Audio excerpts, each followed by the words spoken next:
Yang? May naghanap sa'yo. Grabe naman yung family ko, nakaka-touch. Chot! Ngayong araw nga pala birthday ko na. Yung gusto ko nga lang sanang gawin ngayong birthday ko, matulog ng buong hapon tsaka makapagpahinga. Pero gusto nga daw nila i-celebrate yung birthday ko. Kaya nagpabook na din ako ng isang araw kung saan kami pupunta. Pero bago nga kami umalis, lilinisin ko na nga muna yung pinagkalatan nila. Meron pa nga ako nakitang cockroach dito. Di ko tuloy alam kung sinama pa to sa paputok kanina. Chot! Na matapos na ako makapaglinis, pumasok na din ako sa kwarto para makapagpalit na. Di na nga din pala ako naligo, kasi naligo naman ako ng isang araw. At saka birthday ko naman, kaya pagbigyan nyo na ako.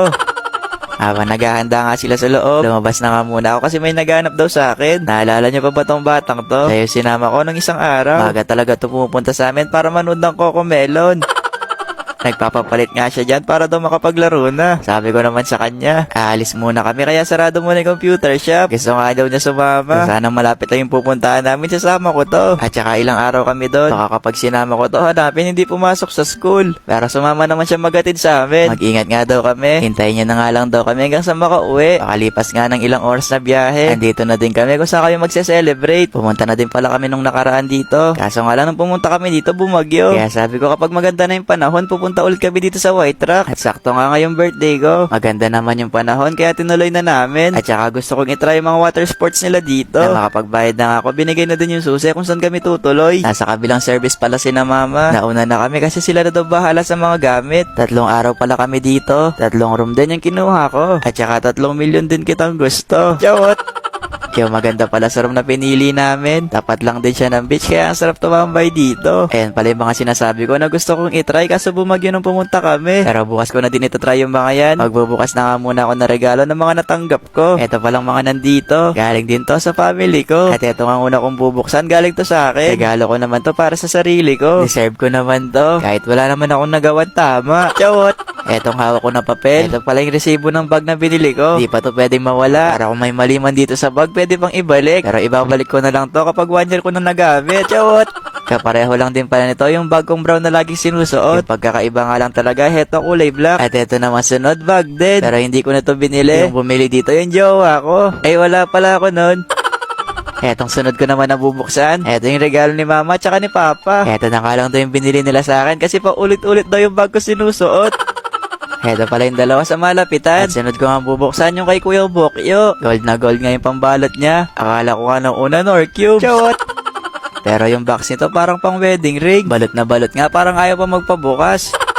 Pero makalipas nga ng ilang minuto, nabukas ko na din. At eto nga yung binigay ni Bokyo. Wag ko nga daw itong iwawala kasi pinag-ipunan daw niya to. Sunod ko nga bubuksan yung kay Boss Nyor. Sabi nga niya sa akin nung inabot niya to. Eto na nga muna daw yung mabibigay niya regalo. Kasi meron pa daw siyang pinag-iipunan. Sabi ko naman sa kanya, okay lang yun basta galing sa puso tsaka balon-balunan. Charot! Pumagay naman nga sa akin yung damit na binigay niya. At ang huli ko nga bubuksan yung bigay ni ate. Eto yung binili niya nung isang araw na nakipag-birthday kami kay kuya. Eto rin yung dahilan kung ba't ako naghintay na matagal.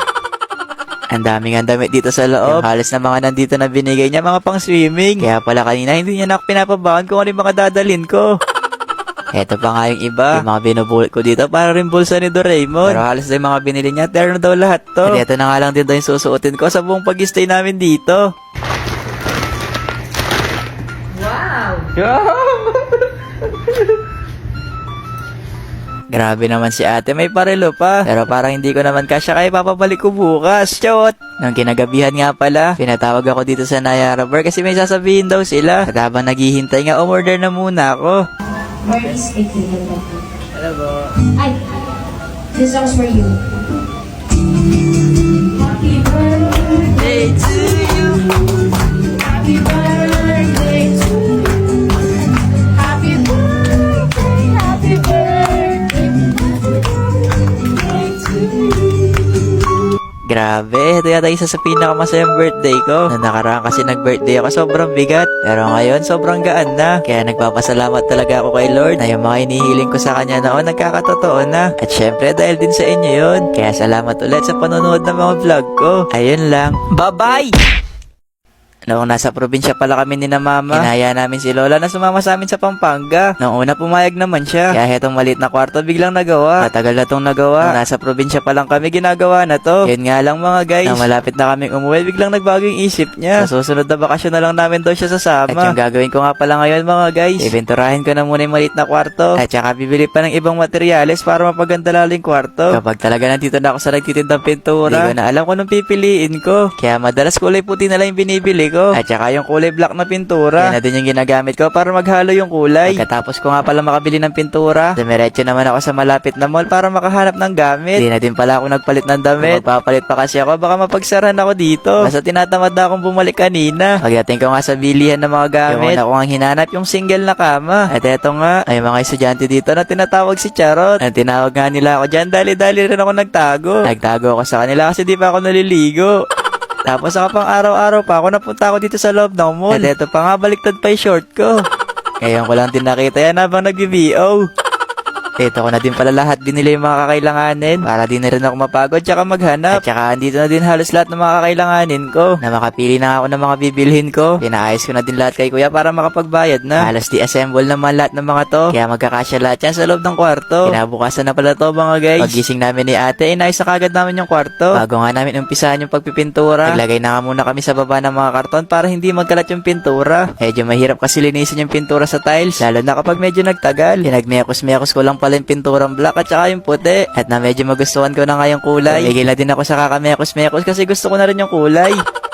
Bago nga namin pinturahan yung pader, pinapakinis lang dyan ni ate yung pader para daw maganda yung resulta sa pagkakapintura. At habang nililinis nga ni ate yung pader, ako naman sisimulan ko na yung pagpipintura. Pang second coating na pala to. Kaya kayo dyan kapag nangangailangan kayo na nagpipintura sa bahay, i-dial nyo lang sa cellphone nyo yung word na Charot. Pag dial nyo, nasa labas na ako ng bahay nyo. Charot! Medyo pagod din pala sa pagpipintura, pero nai-enjoy ko naman kapag ako na mismo nagpipintura. Kaya bilaan na din pala kami sa pagpipintura ni ate para mabilis na lang din matapos. At na matapos na kami sa pagpipintura, yung sunod naman na gagawin namin yung paglalagay ng blinds. Di na pala yung kortina ilalagay ko dito. Etong blinds na lang kasi kapag kortina papalit-palit. Kaya ikaw kapag naging jowa kita, di na kita papalitan. Hindi yun Chawot. Pagkatapos nga malagay yung blinds, yung sunod ko nga gagawin yung pagbuo ng kama. Medyo mahirap tong gawin. Umabot yata kami ng 3 oras bago namin maayos to. Pero worth it naman kasi sobrang ganda ng kinalabasan. Kapag naranasan mong bumuo ng ganito, mapapaisip ka talaga kung saan ka nagkulang.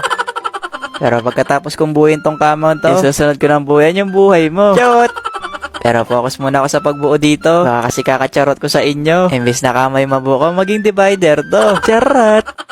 Pero bumuo din kami ng divider dito. Hindi ko na lang napakita sa video kasi baka maging 1 oras na to. At makalipas nga ng 1 taon, eto na yung kwarto na inayos namin ng 1 araw. Sobrang aesthetic nga nitong kwarto. Eto na yung tutuluyan ni Lola kapag pumasyal na siya dito sa Pampanga. Binilhan na din namin pala siya ng ganito para kapag hindi siya makatulog, pwede niya bilangin yung mga star. Chot! Pero habang hindi pa dumarating si Lola, paminsan-minsan dito muna ako matutulog. Pwede ka din matulog dito. Papayagan kita matulog dito kung mahulaan mo kung ilan yung star na nandyan. Charot!